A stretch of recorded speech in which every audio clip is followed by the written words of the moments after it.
You're in for a real treat. I have another Behind the Brand episode for you today, and we're talking about the making of Ledgewood Fine Stationery. My guest on this episode of the Power and Purpose podcast is Frances Ledgewood, and she has built an incredible stationery business with a team, amazing clients, working with top planners. And today she's going to reveal more of her story and how she got started. Welcome back to the Power and Purpose podcast. It's me, your host, Candice, and I have such a special treat for you today.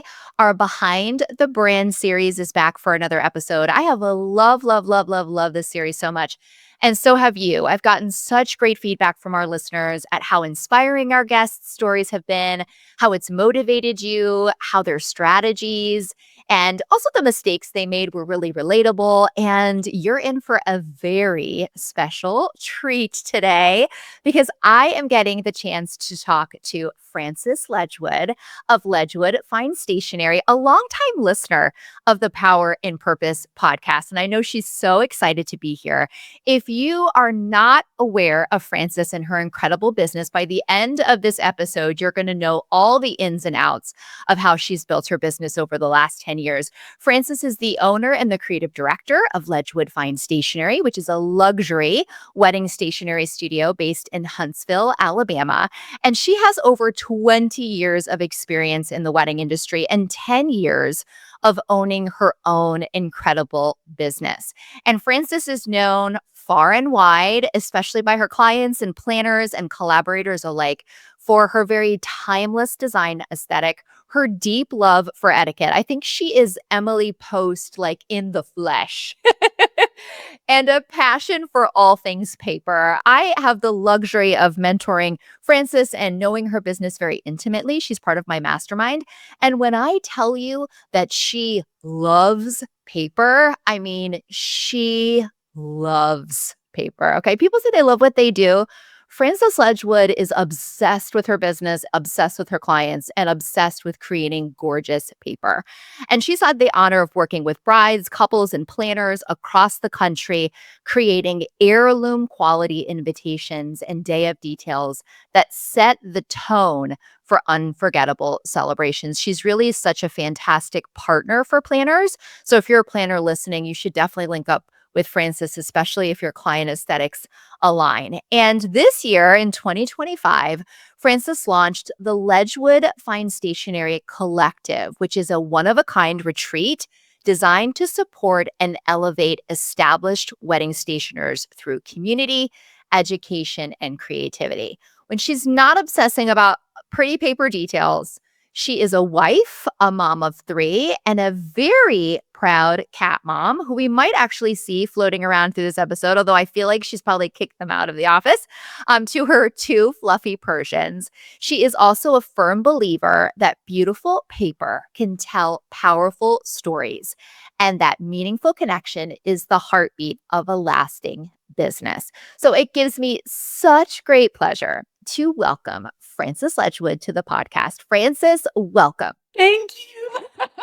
I'm just grinning ear to ear. That was the sweetest intro. Wow. I have chills. Thank you so much. I'm so excited to be here. Oh my gosh, I'm so excited to dig into your story. I know so much about about your business, but I feel like there's so much I don't know. And so I am secretly very selfish to hear your origin story and how you've been able to grow such an incredible brand. If you follow Frances on Instagram, you will instantly be able to tell how serious she takes marketing. And I have a hunch that marketing and her marketing strategy is going to come up in our interview today. But she has really built and carved out a niche for herself and an iconic brand in the industry that people recognize, that planners and clients gravitate towards. And I'm sure she'll share, but it hasn't always been easy. She makes it look very easy, but it hasn't always been easy. And she has worked tirelessly to grow her business. So, Frances, I'm just thrilled to hear the origin story of how you got started and how you've been able to grow your business into what it is today. Now, you've been listening to the podcast for a long time. Yes. You caught me. Yes. Yeah. I originally found you because literally I got my phone and I was like a wedding podcast up popped your pretty face. I was like, well, I'll listen to that and the rest is history. I never stopped. Oh gosh, it's such a thrill to have a longtime listener and somebody who I have such the pleasure of coaching and supporting on the show. And so let's begin where we begin with every guest that comes on this series and talk about what inspired you to start your business in the wedding industry. I just read your biography and you had 10 years of experience prior to starting your business. So tell me more about that and how you got your start. Yes. So it goes back like to a child. There was not Instagram and text messages. You wrote letters and mailed them, So my cousin Michelle lived a couple hours away and we would send each other letters and doodles. And, I just loved that. And also back then, there were magazines and, they'd have those little pages you would tear out and you would fill out to send back. Well, those were checks to me. And I would be like having my own business and like writing a check with the little magazine tear out. So I always gravitated towards arts and crafts things. And I loved being artsy. I'm not athletic. I don't know how my children are, but that's amazing, So I was always in the art realm of things. And so that kind of carried on throughout my childhood, throughout high school. And when I was in high school, we had like I would just say like a sorority for high school. Okay. And of course I was the president of it. And so Of course. yeah, right. And so I was given a little sheet of paper with someone's name and number and said that they were interested in being a sponsor for Stardust was the name of the club. And so I went to meet this lady that owned a party store. Her name's Jennifer.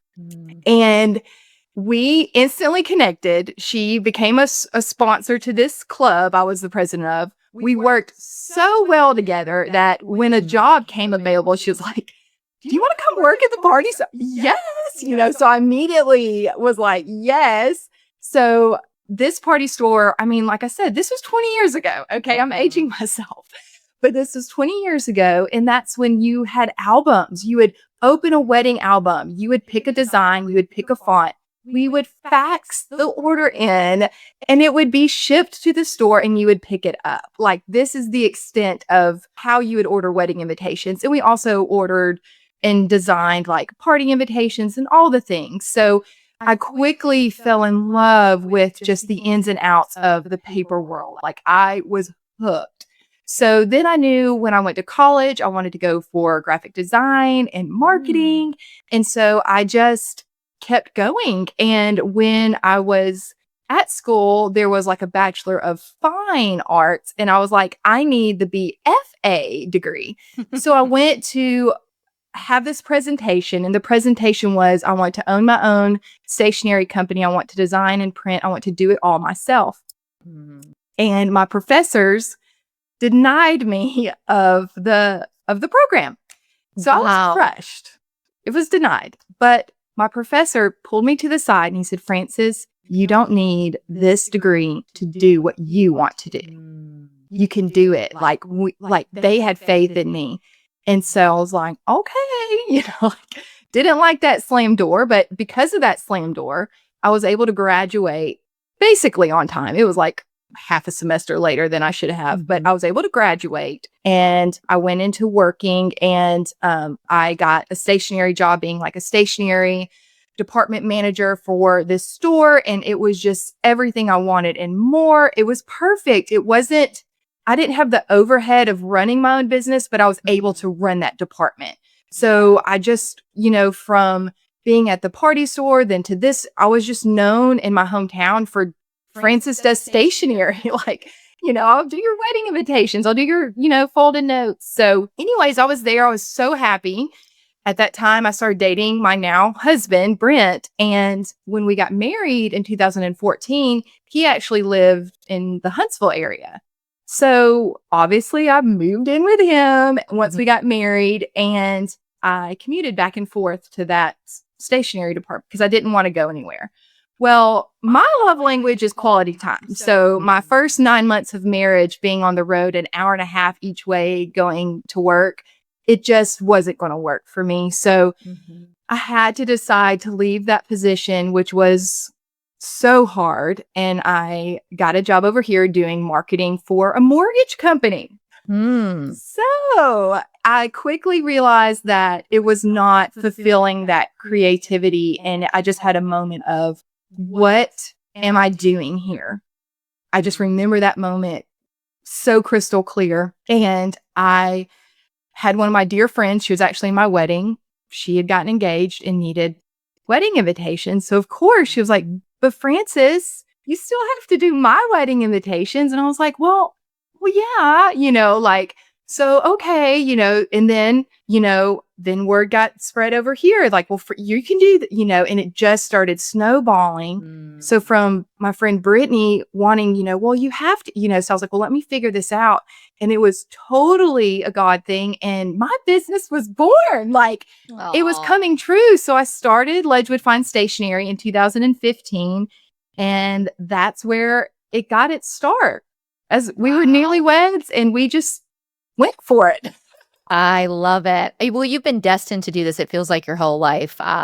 It's very rare that you meet somebody in the wedding industry who understood what their purpose was early on and knew that they wanted to be a part of this industry and play a role in it. And that's so admirable that in your story, in as early as, writing letters, I'm sure you were the ultimate pen pal. I'm sure you had like 8 pen pals in elementary school and you were writing to them all. um, children in foreign countries and children all over the US. I was like an adamant NSYNC fan. So like Justin Timberlake, I will meet you one day. But I had like I could write NSYNC so pretty I would send them. Yes. Oh, I'm surprised you weren't the president of the NSYNC fan club, but I'm sure you were mailing them. You probably were mailing them letters. But all that to say, it's so wonderful to hear how early on you knew that you were really good at something and that you loved something, and then to see that evolve over your life as a high school student in college, and then as a newlywed, as a young married couple. When your business was born, so your first wedding was with a friend and you created her wedding invitations. Did anything about that, did you learn any lesson in that first wedding with that friend that you think played a role in the launch of your business, or maybe in how you approach stationery when you started? Definitely. I mean, I say I have hit every speed bump along the way, and I'm still hitting speed bumps. Hers was mainly like, okay, now I need to find, establish myself. I need, well, one, get a business license, figure out taxes, all like the not fun things, I had to like figure that out. And that was, horrible. And so that was, just on that end of things. But then just, which vendors are we going to use? What printing method, all that. It was like, wow, I'm doing this on my own, not for another company. It's like what I want to do, who I want to use, Right. how to get the look she wants and how do I want to go about doing that. So it was basically starting from scratch, except I had all the foundation of 10 years of doing this already, where it's like, well, I know what I'm doing, so let's do it. Yeah, we had the talent and you just were working for somebody else. So that must have been a little bit of a mindset switch where you weren't beholden to a boss at the stationery store, at the party store. You could do things for yourself and you had to think about what you wanted and you had to center the client's needs, and you didn't have somebody to turn to and say, well, actually, no, do it this way or do it that way. So that must have been a challenge for you, but you clearly overcame it. I'd love to know, Ledgewood Fine Stationery is born in 2015. What was your original vision when you started? And I'm just curious if that vision has evolved or if you've always envisioned the business that you have now. So it has definitely evolved. I remember talking about setting up a bank account, and I remember them asking me, well, how much money do you plan on making? Okay, hadn't thought about that. And I was like, maybe like $5,000. I didn't know. And at that point in time, coming from a party store and a stationery department, we did everything: birth announcements, calling cards, luggage tags, stationery, like everything. So when I first started my business, I did everything. And not until these past few years, I I really had to niche down because my heart and my passion has always been with weddings, but I needed to focus on weddings versus I can do everything, but I don't need to do everything. Yeah, what a crossroads that so many of us face in business. You start and you're just trying to get business. So you take on whatever clients you can, friends, friends of friends, parties, whatever crosses your thresholds. If they're excited to pay you and they're willing to pay you, Exactly. you're willing to do the work, right? But then you take do it come on. to a turning point, where you recognize that maybe that's not the right move forward. I'm guessing maybe, do you feel like, at what point in your business did you have that kind of epiphany? How many years were you into business where you were like, wait a minute, I think I need to make a change? So after, as you mentioned, I have 3 children. After each baby was born, something was cut out of the business that I couldn't handle anymore. After my 3rd child, Sophie, was born, I just remember, postpartum, I was just emotional and I had so many orders and then people were still wanting me because I'm such a sentimental person. So once I've done their wedding invitations, I do want to do their baby shower invitations. I want to do the first birthday. I just don't have the bandwidth to do it all. So after I had Sophie, she's 3 now. So this was 3 years ago. So 7 years into the business, I finally was like, I just can't offer those things. But what did that mean? I was going to have to tell people no. And that's not fun. You've got to work on that. And I just remember my mom standing in my office door. I have a newborn. I'm trying to work and, mom bun and just no makeup. And she was like, Frances, but you've always just wanted to do weddings. Just do weddings. You're here. Just do it. So then what I had to do is come up with a nice response back when my precious brides, because that's mostly what it was past clients coming back to me to want to do these things. And I just came up with, this nice response to let them know. And almost, I could probably say 10 times out of 10, they're like, Frances, we're just so proud of you. We completely understand this and that. And that was uplifting to me. But I was still sad that I couldn't be a part of every single paper milestone in their life because I want to, but I just don't have the capacity at this point in my business. And on the flip side of that, I know a lot of other stationers will relate to this, is that those orders are typically smaller orders and they typically take so much time, and just at the grand scheme of things, you have to let that go at some point. If you're spending so much time, these precious, a first birthday invitation is almost as important as their wedding invitation by the time they're designing this first birthday invitation. And I just didn't have the bandwidth to do custom everything. And I wanted to do custom weddings. So that's where I was like, okay, it's time to let some of those other things go. Yeah, this is such an interesting philosophy because what I'm hearing from you is that something that contributed to the growth of your business was actually doing less work on certain projects that took up too much time, maybe were energy vampires, time vampires, took up a lot of resources. And the strategy was to reduce that work, to make space for the work that really filled up your cup, what you wanted to be known for, and also coincidentally, the most profitable work that tended to be most profitable. We don't often think that growth happens when we remove things or when we stop saying yes to work. We often think we have to say yes and we have to do more and work with more clients in order to grow. But I think this is such a lovely example that that's not always true. Absolutely. And it's a mind shift because at the beginning, my husband, he would say, all those little orders add up, but all those little orders add up. And yes, they do. But I don't have enough time to do all those little orders anymore. So shifting my mindset, like I said, that was 7 years into the business before I was like, okay, Frances, okay, you keep saying you're going to do it. And then you take on that order because you don't want to say no. But once you say no once, and then you say it again, and then it becomes easier. And then all of a sudden it's like, sorry, I don't do those anymore.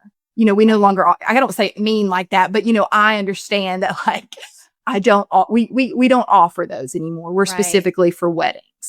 And one of the other things, talking about marketing is I stopped way sooner than 7 years or 3 years ago, but I stopped showing that on social media. Like Mhm. the things I didn't want to be creating. Like I've strictly focused on weddings for years because that's what I wanted to do. So that's what I put out there. I didn't want to be doing, birthday invitations or, things like that. So I stopped showing those things on social media. So people weren't thinking, oh, I'll order that. They were thinking, oh, she does wedding stationery. So I definitely shifted my gears a lot earlier promoting just weddings.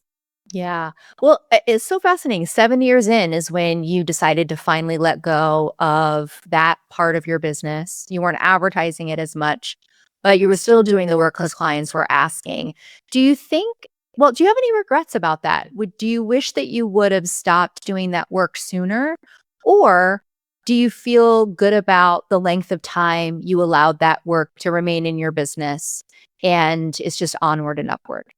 I think a mixture because at Mhm. that time, if you think about it, it was in my, I had, I mean, my kids are still young, but it's like our friends, we were all having we were all having the parties. We were kind of all right there together. So it was hard not to do those things, I guess. But like I said, once I was able to say no, but looking back, I would do so many things earlier than what I had done, Like getting a what? getting a Yeah. business coach, you know this, having Tell me you, more. yeah, you're just awesome. So like all these things. But when you're starting a business or when you're in the beginning years of a business, just like all the little orders add up, or you don't look at that as an investment, or your mind hasn't shifted to know, oh, this will be better. So, a lot of it does boil down to like the finances or, we rely on my income, all those real life things, makes you scared to make those changes. So to finally pivot, looking back, absolutely, I should have done it earlier. I should have, but it was just finally taking that stand to do it, which led me that way.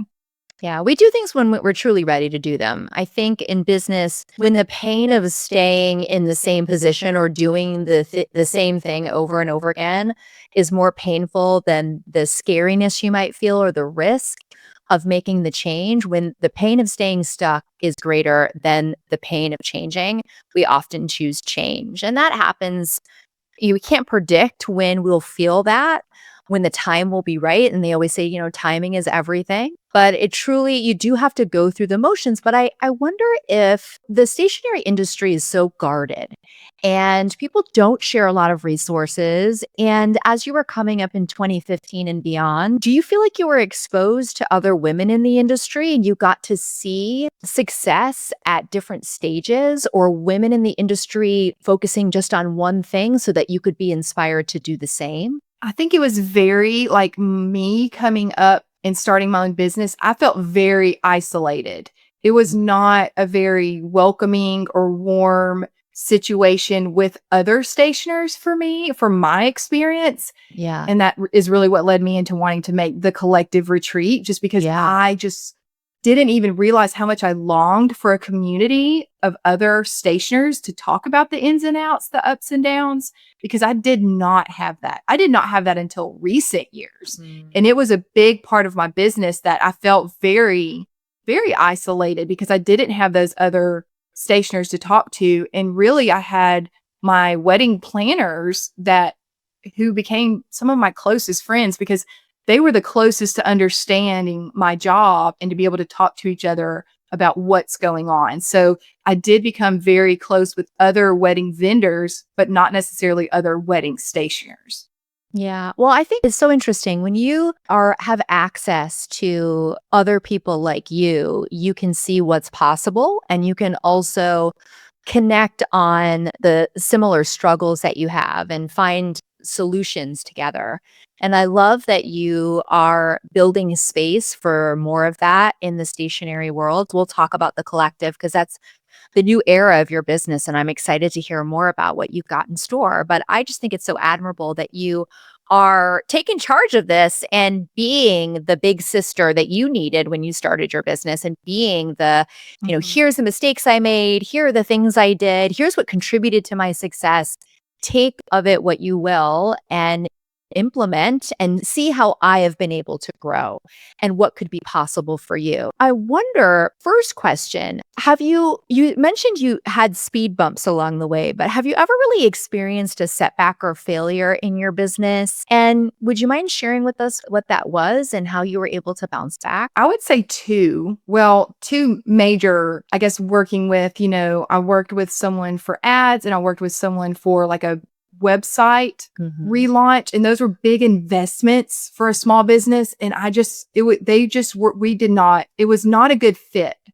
And that's something I've had to look back on as a learning experience, that it wasn't a good fit. It was, a financial investment that was Mhm. basically a flop. Yeah. And so I've had to learn from that, and as a small business owner and like with finances and all that, like those things, that stinks. It does. And then the other flip side of things is like throughout just actual wedding orders. I mean, I feel like I might as well be a firefighter. I'm putting out fires all the time with, something coming in and it has bent corners or the wrong, like all these things. There's so many things that go into making a custom invitation suite where say like I don't push a magical button and it's designed and then it pops out. Like we take hours upon hours, weeks upon months to design all this. Then it goes into production, which is a whole nother beast. And then most of the time, every single element of a suite is from a different source of Mm. then we bring it all together. So it's like you're really creating something from scratch. So there's lots of room for error there, where Yeah. the shade of ribbon doesn't really match this shade of ink, and this ink isn't going to match up with this letterpress impression. So all those things, which, being in the industry for 20 years, I can spit them out and just talk about it, all these different, this Mhm. paper means this thickness means this. And the client doesn't have to know all that. They don't Right. have, like, just let me do my thing and I'll Mhm. put it all together. But there's so many areas where things can potentially go wrong. And that's where, myself and my team, we fix it before anyone ever knows about it. Of But course.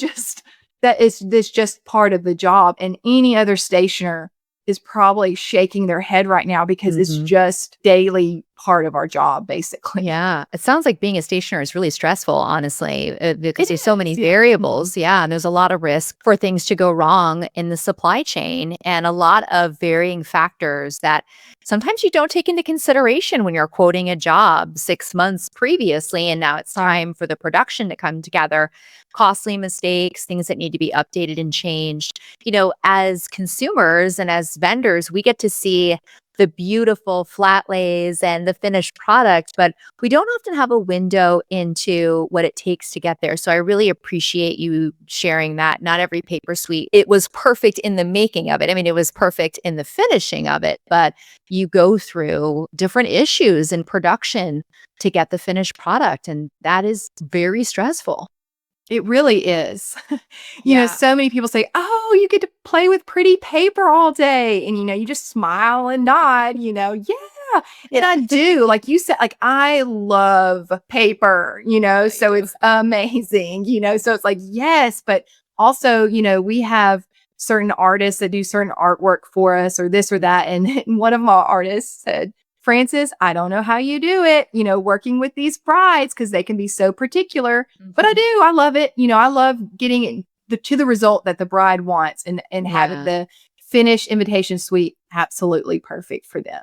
Yeah. Well, and that's why your couples come to you because you have the experience, but also that attention to detail. And you enjoy getting in the details with your couples and with your planners and your vendor partners and making something truly special and one of a kind.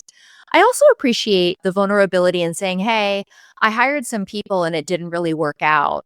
That happens a lot. I've done that myself and it's been so disappointing. They might come highly recommended or you find them and everything is good on paper, but then when you get working with them, it's not always the greatest.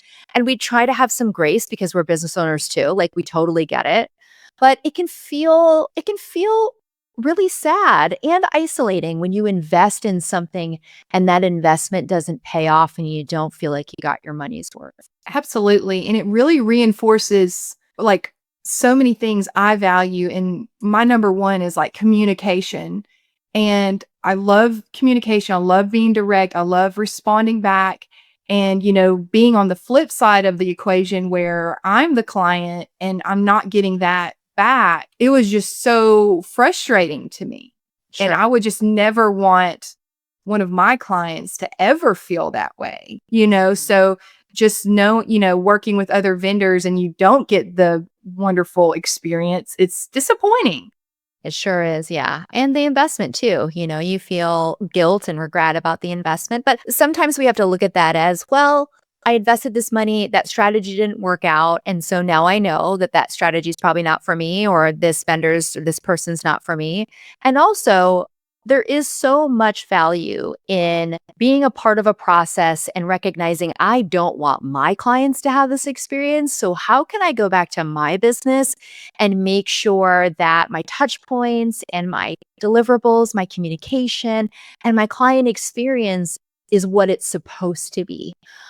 Because we're so far removed from it in a lot of ways. We're just in the day to day. So to have a less than stellar client experience as a customer often shows us that we're doing a great job and that there's always a little area for improvement. Absolutely. And Yeah. it makes you really appreciate, like, since then, I've worked with a Mhm. different ads person and a different website person Yeah. and can rave. Like, that's the thing. Like, if you make me happy, friends, I want to tell everybody, Yeah. everybody. So that's where it's Yeah. just like, oh man, like when I've had a great experience, I want to talk about it. I Mhm. don't like, I'm not a negative person. So I don't like dwelling on, oh, I had that bad experience. It's like, well, luckily I pivoted and found a better solution and it's been wonderful, and it's Yeah. really great because just compared to that bad experience, it's like, well, this has been a very, very good experience, which is Yeah. so much better. Yeah.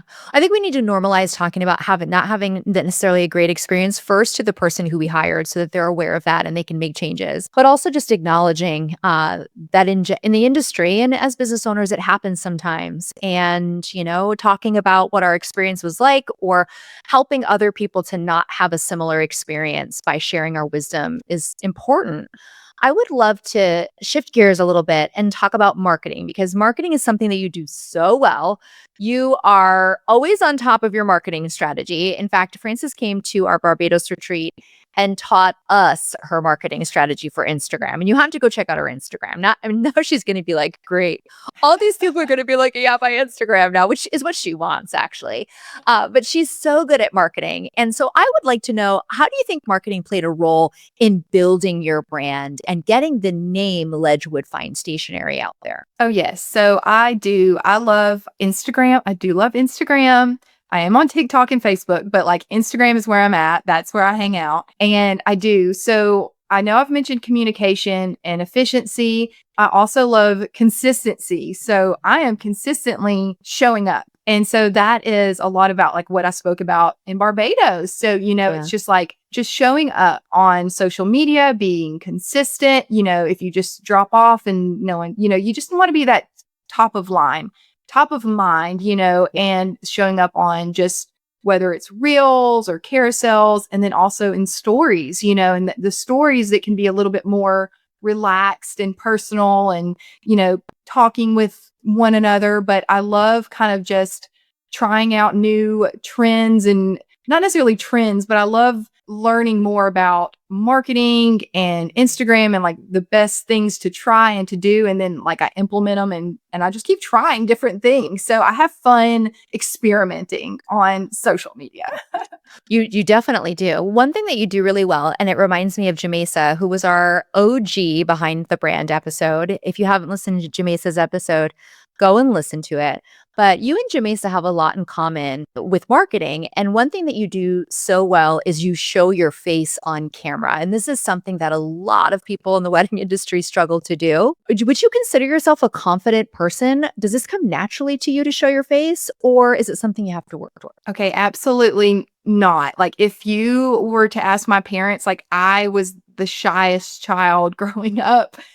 And not until high school. I mean, I went to a private elementary school, like I wasn't very social at all. And so not until high school did I start becoming, okay, I can talk to people, And then it just kind of kept going. And so you just have to take baby steps. Just get it Mm. there, just start, it on a store, it's going to go away in 24 hours. So if you don't like it, it's going to go away in 24 hours. Mhm. It's not that big of a deal, but people want to know the face behind the business. There's lots of other stationers, there's lots of other wedding planners, there's lots of other photographers, but there's only one you.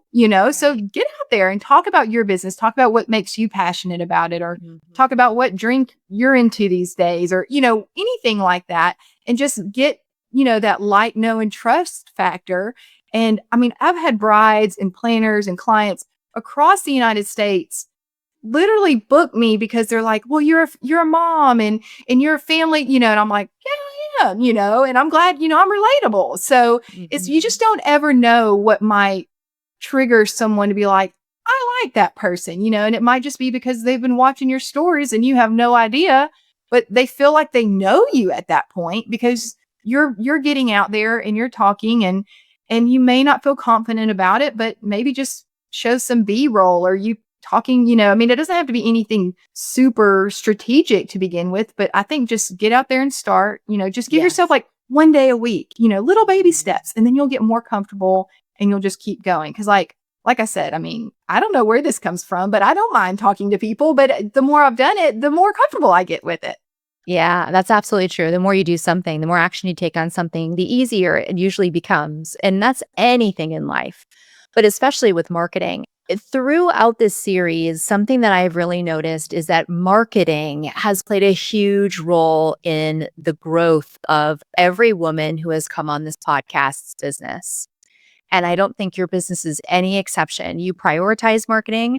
If I remember correctly, you have a specific day of the week where you shoot a lot of your marketing content for the week. Would you mind just giving us a little bit of an idea of what that looks like? So many wedding pros will benefit. They just want to know, like, what do you do? Because I just want to follow exactly what you do.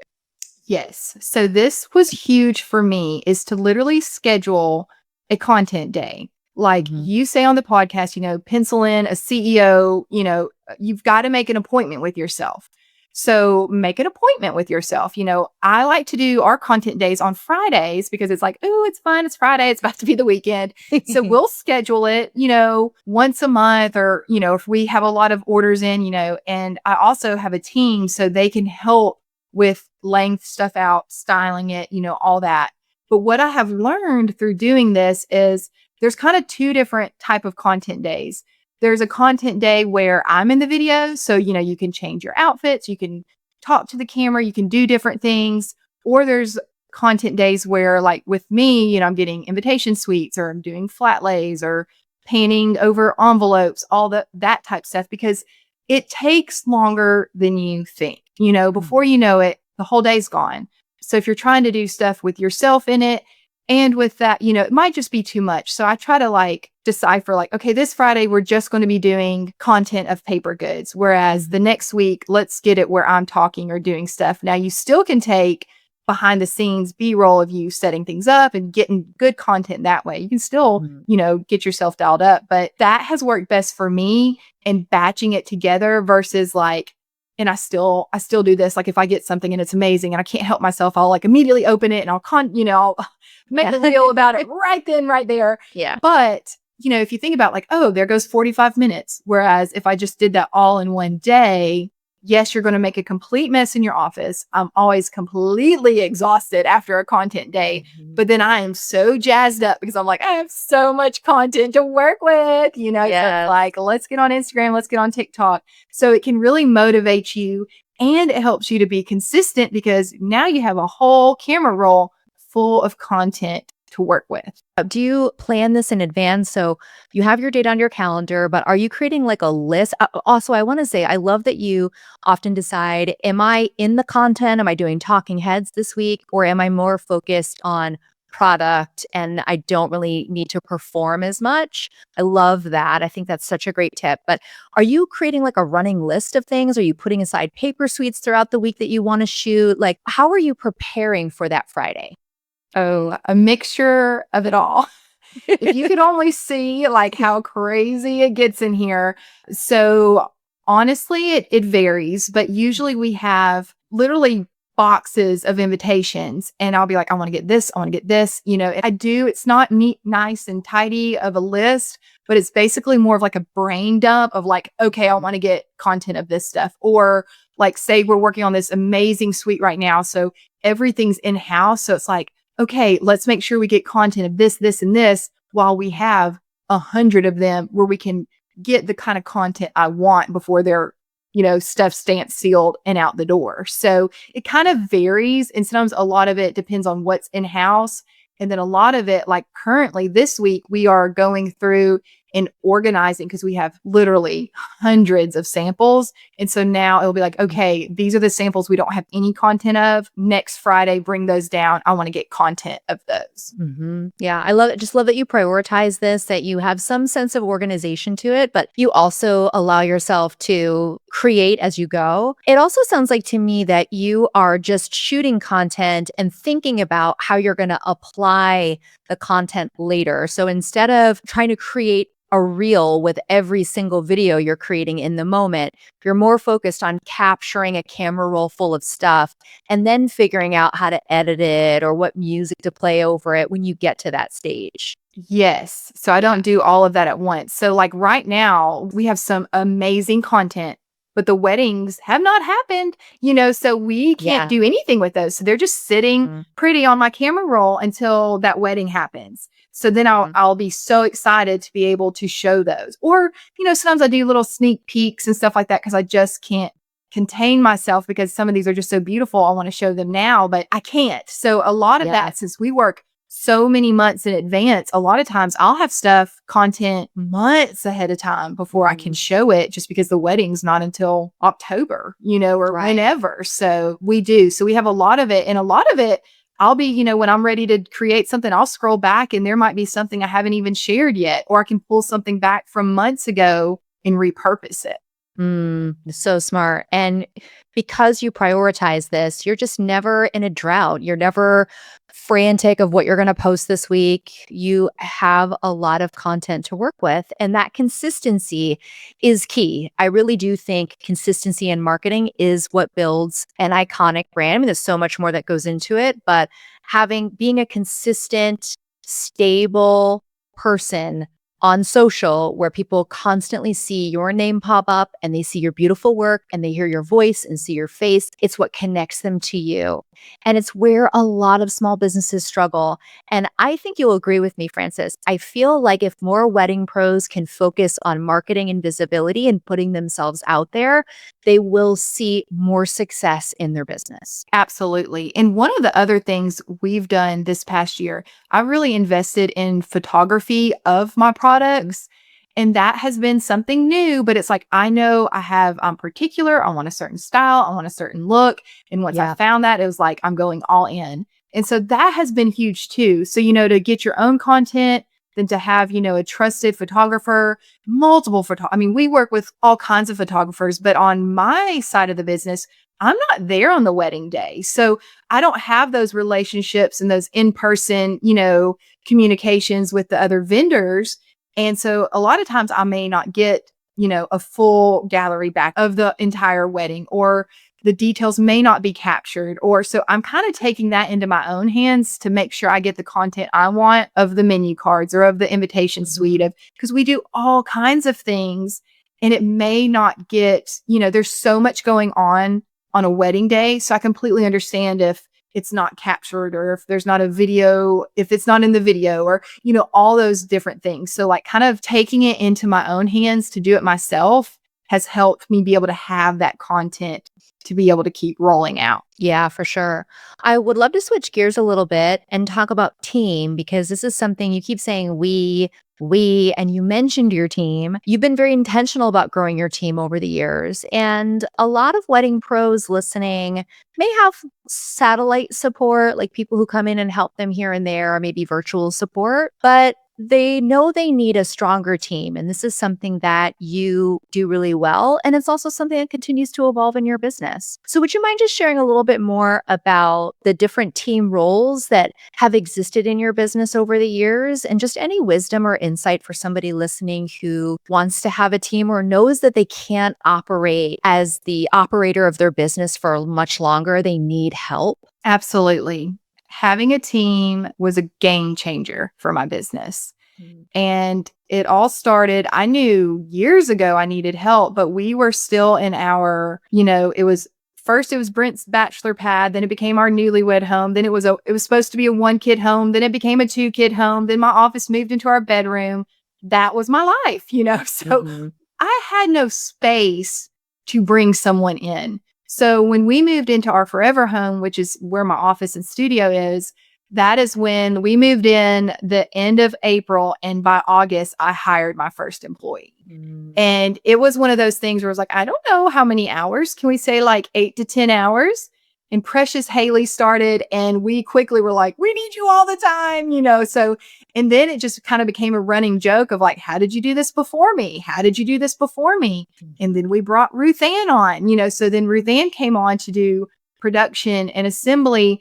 And then what I realized was I wanted to focus on what each team member was really good at. So Ruth Ann is so creative. She's hands-on. She can tie the perfect bow. She can do the perfect wax seal. So she really just goes over and beyond with production and assembly. So that's where it was like, okay. And she's available certain days of the week. So it's like, okay, this is going to be Ruth Ann's position. And then we have, a studio assistant. So it's like, okay, this person needs to be in my inbox. They need to be, sending proposals. They need to be working up inspiration boards. So that was the next step. And that was hard for me to let go because that's a lot of what I do, but it's something that I didn't have to do. So then my next idea that just kind of kept snowballing was I had brought on Holly to kind of help with this admin role as a virtual assistant, but I knew she had design skills. And in the back of my head, I'm like, every employee I bring on, I quickly fill their plate. So quickly I was like, are you interested in coming on with more hours? And she was like, well, how many are you thinking? And I was like, full time, she was what? So anyways, so Holly came on as our graphic designer to help me with all the day of details. So cups, napkins, koozies, place cards, seating charts, all these things we offer to coordinate with the wedding invitation suite I designed. But all these things take so much time and to create, to design, to produce, to package, to ship. So Holly, bringing her on was like a crucial pivoting point to where it allowed me to do more of where my zone of genius was, which is, I want to do the save the dates. I want to do, the crest design. I want to do the wedding invitations. And then once that's established, Holly can come in and do all those day of details to coordinate. So just bringing on, having someone help with admin, with the hands-on production. Ruth Ann also does, she organizes the studio, and then the studio assistant to help with all the admin and all the ins and outs of the business has been just so, so wonderful. And it has allowed the business to grow even more with me having more support. Right. What do you think? Would you say that's probably the biggest benefit to growing your team? Like, if you could look back on the years that you've invested in these women and they have supported your business, what do you think is the biggest lesson or gift that having a team has given you? Well, it's definitely a gift because they share the excitement with me and we can, chat about all the things that are going on and they get it, which is nice because, being your own business owner, you don't have, a chatter around the office. So it's nice to be able to chat and talk about orders and clients and how to get the finished vision, like how we're going to accomplish that. But also, I think just being able to, at our Christmas party last year, Ruth Ann was like, I'm just proud of you for letting some of this go, allowing us to do it, and then once they do it and then they joke about the Francis way, but it's like, it is, because I'm particular. I'm a perfectionist. I want it done just so. that's also what's gotten me here. So then once my team knows those certain ways and then, the aesthetic and the brand, and they can follow through with it, it just keeps elevating it and allows us all to keep growing in our positions. Raise your hand if you want Frances to start a podcast and talk about how she grew her business, how she has a team, how her team functions, the lessons she's learned. Also, I mean, having a team is fantastic, but there's also hard parts to it, which we don't have time to talk about today. But I'm sure Frances is an open book. I mean, I know she's an open book, and we'll be happy to share some of the difficulties, not with people, but more so just as a business owner and a leader. Having a team puts you in a new position that can be difficult to manage sometimes. And we've all been there. But raise your hand if Frances should start her own podcast. Number one, thank you for raising your hand. Number two, if she should talk about growing a team, because we could actually sit here and talk about this for quite a bit, but we're running out of time. And I think you're going to be talking about team at your upcoming retreat for stationers. So if you're planning to attend the collective retreat, you can absolutely pick Frances's brain about her team and how they function and how they operate. And this leads me into the collective, which was something on your heart to create this year for stationers. Would you mind sharing just more about this industry event, how it came to be, what it's all about, and why you're doing it? Absolutely. So as I've mentioned during this podcast, is that, when I started out, I did feel very alone, isolated. I didn't have other stationers to confide in, to ask questions to, or for, just to chat about paper, the different techniques, to geek out about the things we love. And so I guess it was 2 years ago, I did Elizabeth Stuckey's, one of her masterminds, the Black Tie Stationers, and it was a bucket list of mine. And we went to Charleston, and I had never gone on a business retreat. I had never, gone on something like that on my own. And it, like I mentioned, was a bucket list item, and it just ignited something within me because I was with other stationers and we could talk and we weren't being competitive with each other. It wasn't anything icky about it. And I just loved those relationships. And then towards the end of my time with her, that's when I was onboarding with you. And then I knew I was going to Barbados, Oh, So heck then, yeah, you were. so then going on that mastermind, which now, I went from one mastermind to two, and for another retreat, I knew going into there, I mean, I always say like my best thoughts and ideas come when I'm like driving my kids to school in the morning. I remember the road I was on and the word collective came to me, and I was like, I want to plan a retreat for wedding stationers. And so when I went to Barbados, as you know, that was my pretty much hot topic. Like, how do I do this? So Yeah. here we are, but I wanted a community of like-minded women as myself that love paper, that love stationery, that love talking business, that love talking all the things. And I wanted to bring us together because I knew how isolated I had been. And I assumed there might be someone else out there like that. And wow, the feedback I have gotten is that it's confirmed I'm not alone. Other people need this too, and they want it. And so it's been so uplifting for me to plan the collective, having it here in my hometown. Well, this isn't my hometown, but my current town of Huntsville. And we're doing some education, some presentations in my home. And then we're having just this beautiful styled shoot for the stationers. As I mentioned, we're not there on the wedding day. So why don't have us a little bougie experience where we get to style, we get to be there, we get to have headshots done, we get to experience the experience and be there and just get beautiful content, having, gorgeous flat lay stations, getting headshots, all these things that we basically don't have time for. And we're making the time and coming together as the collective to do all of that together. And I'm just so excited about it. It's like a spa day for your stationery business, or 3 spa days for your stationery business, where you get a mixture of everything that makes in-person connection so special. It's great to come together online. Online education has been my MO for a very long time, and I love mentoring women online, but there's something about getting together in person that really helps to ignite and just add more fuel and more momentum to whatever it is you're doing in your business. And I speak from experience, having hosted my own retreat, but also attending plenty of in-person experiences. And what I love about what Frances is planning, and I have an inside look at it because she's asked me lots of questions and she's shared with me all the details of it, of course, because I'm her coach and this is what we talk about, is all this kind of fun stuff. But she is curating 3 days of education, connection, conversation, which is great to have online, but in person is so much better. And then you're also doing styled shoots, flat lays, you mentioned headshots.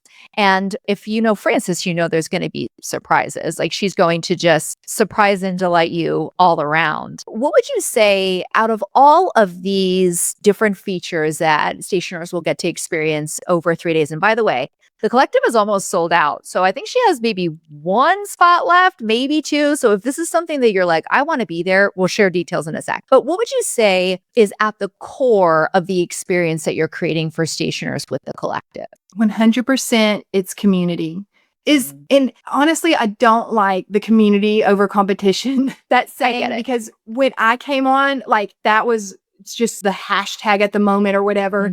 And I felt totally repelled from that because I did not receive that.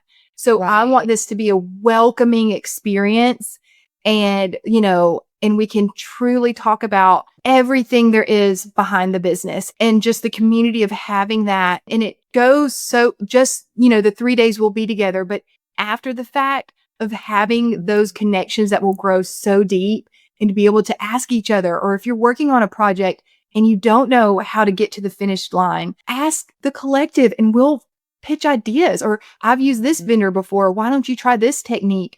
It's just so amazing to have others who understand it and who can give you feedback, whether positive or negative, or, just guide you in a way to help you and to help your business. So many of these women I've talked to, I have been in their shoes. I have struggled with what they're struggling with. I have been there. And that's where it's like, I just would love to be able to have those in-person conversations as to like, let's get you away from that, or let's bring you here, or let's try this, or this maybe would be a better direction, or say no to that. Like all these things that I've lived through, like I just love talking about it, obviously. So I'm excited to have a group of women in very similar situations where we can really dive deep into their business and what they do and what that looks like. Yeah, I'm so excited for these women to get to experience Huntsville, Alabama, to get to experience your business, be in your home, be in your studio, and to learn from you, but also to learn from each other. I think sometimes you walk into these experiences and you think, well, what could I contribute to this, right? But you have no idea how much wisdom you have, how sometimes just being a listening ear for another woman is contributing so much by validating her, letting her share, letting her feel seen.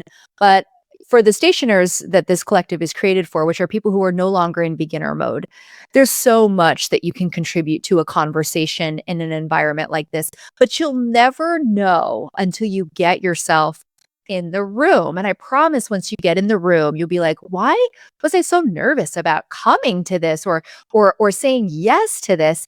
And you're going to feel a lot of confidence being in a room with peers who have similar issues you have in business, similar dreams, similar client problems or printer problems or life problems.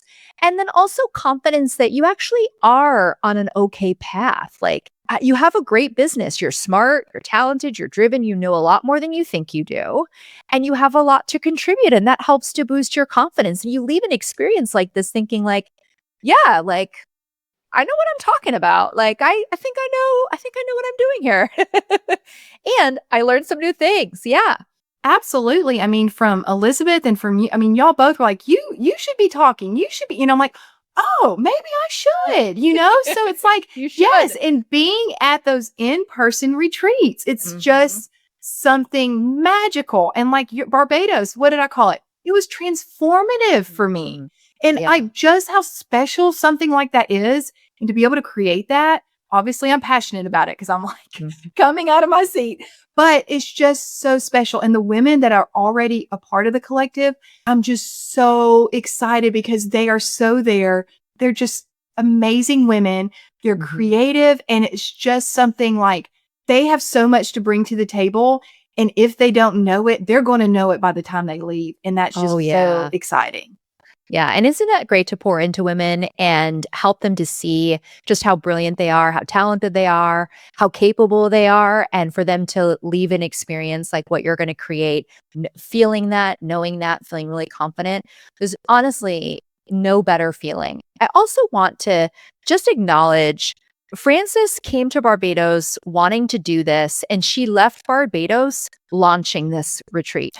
And it was so powerful to see her take such quick, decisive action on something. And of course, she probably has doubted herself or been like, oh, this is so scary. This is new. Like, I want everybody to have a great time. Like, I hope this is going to be amazing. I'm going to pour myself into this. But of course, there's always doubts that creep in. But she moved in spite of those doubts. And I am willing to bet, Frances, that throughout your career as a pen pal and then a working at a party shop and all the way to where we are now, you have found ways to take decisive action on your ideas and you didn't let doubt or a lack of confidence or a lack of knowledge get in your way of doing what you felt called to do. Yes, I do. And I don't, what what brings this ambition within me, but I do. I go Yeah, for it and I get you do. excited about it and I do it. So it Yeah. is something, that I'm very passionate about and I did. I just wanted to go for it. So here I am and doing Here we it. are. That's exactly right. Lindsay, in our Wildflower Behind the Brand episode, talked a lot about taking big swings. And Frances takes big swings. Sure, there's risk. Sure, nobody could sign up for something. Sure, insert the blank risk. But she still takes the big swing. And on the opposite side of taking risks and just going for it is the reward. And the reward is really gratifying, especially when you're creating community and bringing together women. Is somebody listening who's like, okay, I want to know more details about this? Tell us, when is the collective retreat? How long is it? And how can we find out more information about it so we can sign up if there are even any spots available by the time this airs? Right. So it is September 15th through the 18th, and it's in Huntsville, Alabama. So the 15th is mostly a travel day. So you'll fly in or drive in, ride a train in. Just kidding. I don't know if we have a train to come to Huntsville, but you would come in, and we are staying at the beautiful Westin Hotel here at Bridge Street, which is just this lovely area with shops and dining. And we'll have welcome drinks that Monday night on the 15th, just so we can kind of meet and greet, get to know each other. And then the following day, the 16th, we'll be here in my home with my office and my studio, and we'll be doing presentations. We have several guest speakers. It's going to be awesome. Then the following day, we are hosting, I guess we can call it a style shoot, but it's a style shoot flat lay station creativity day where we're getting headshots, all the things. And that's at this lovely venue, the Parisian. And it is just amazing. So that night we are having farewell dinner at a wonderful restaurant here in Huntsville. And then on the 18th, everyone will go back and feeling inspired with Yeah. motivation, a full heart, and ready to rock it with their business. Yeah. Can't wait to see what you create after this retreat, just like Frances created this retreat in Barbados. Imagine what you could create, leaving Huntsville, what the next era of your business is going to be like. And trust both of us when we tell you that in-person events like this that are intimate, curated, they really do open you up. They crack something open inside of you that you just sometimes can't access when you're at home dealing with day-to-day or client stuff or team stuff. Well, and it's so true. And trust me, it took me, 8 years before Mm. I went to something like this. I understand that a lot of us have children and you have to figure out who's taking them to school, who's picking them up, who's doing this, who's doing that. I have, September, I'm slammed at work. How will I help do my workload? Like all these things, I live that too, so it's hard to make a commitment to be at something like this. But for yourself professionally, and not only that, but personally, the growth that comes from an in-person retreat, you will not regret making those arrangements so that you can be there for your business and for yourself. You deserve it, by the way. We all deserve to have community, to have space, to feel creatively inspired, and to have other people pour into us. I think as women in the industry, and also for the men listening too, across the board in the wedding industry, we spend so much time pouring into our clients, trying to meet every demand, trying to make everybody happy. And it's not often that we get to experience that directed at ourselves. And every wedding pro deserves to have an experience where they feel poured into and where their cup is full, so they can take that full cup back and continue to pour into their clients and into their local industry and into their business. So anybody listening who would like to know more about the collective, I'm going to direct you over to Frances's Instagram. We'll put a link to all the details too in the show notes, so you can just go on Spotify or Apple and click over if you'd like as well. Click over to her Instagram. Ask the questions. Ask her about if this is right fit for your business, for more details. She's an open book, and I know if she has the space, she would love to see you there. And she will make the space for as many stationers as she can to be at this incredible experience.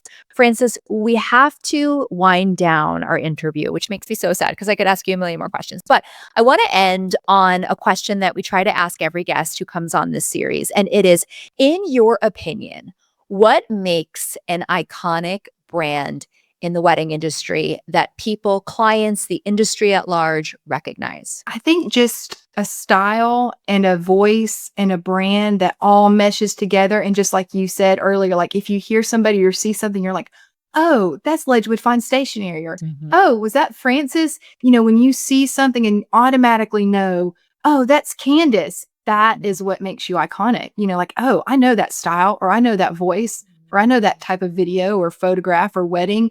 And if you automatically know, it's like they have done something right because it is obvious who they are. Yeah. And that is the secret sauce. That is not easy to do. And it's not something that you can necessarily do overnight. It comes with consistency. It comes with evolution of yourself and your aesthetic and who you are, knowing who you are as a person, what your style is, and showing up, literally showing up, even when you don't feel like it, still showing up. It's just so hard to do. And that goes back to batching a lot of content together. Yes. For on those days you don't want to show up. So quick story, because I know we have to go. But I did like whenever I have to get my hair and makeup done for like a style, like a brand photography or whatever, I'll do a bunch of content that same day because my hair and makeup's done. So I had that done like last October, and I'll randomly pull one of those through in stories. Well, one day I was talking to my mom. She said, Frances, you looked so good yesterday in your stories, blah, blah, blah, And I said, Mama, that was from October. Even my own mom didn't know I had repurposed that content. So that is just another little, just go ahead and get your content batched for those days you don't feel up to it and repurpose it. Yeah. Well, thank you for that permission. So when you find an excuse next time to not have a content day, well, actually, I want everybody listening to this episode to please go put a content day on your calendar within the next 2 weeks. And the next time you find an excuse not to follow through with your marketing or your content, I want you to think of this episode. I want you to think of Frances, and I want you to think of how easy she makes it sound, because it truly is easy to get started. All you got to do is get started and take one step forward in marketing your business and getting better visibility. Frances, thank you so much for sharing your story today and all your wisdom. Where can our listeners find you if they want to connect with you outside the show? Yes. So Ledgewood Fine Stationery is my name on Instagram and TikTok, Facebook, and my website is ledgewoodfinestationery.com. Love it. Well, Frances, thank you so much. Everyone listening, thank you for listening to another episode of our Behind the Brand series, where I am on a mission to uncover what makes an iconic, recognized, and successful brand in the wedding industry. I can't wait to share another incredible story with you soon. I want to remind you there is so much power in your purpose, and I'll see you next week.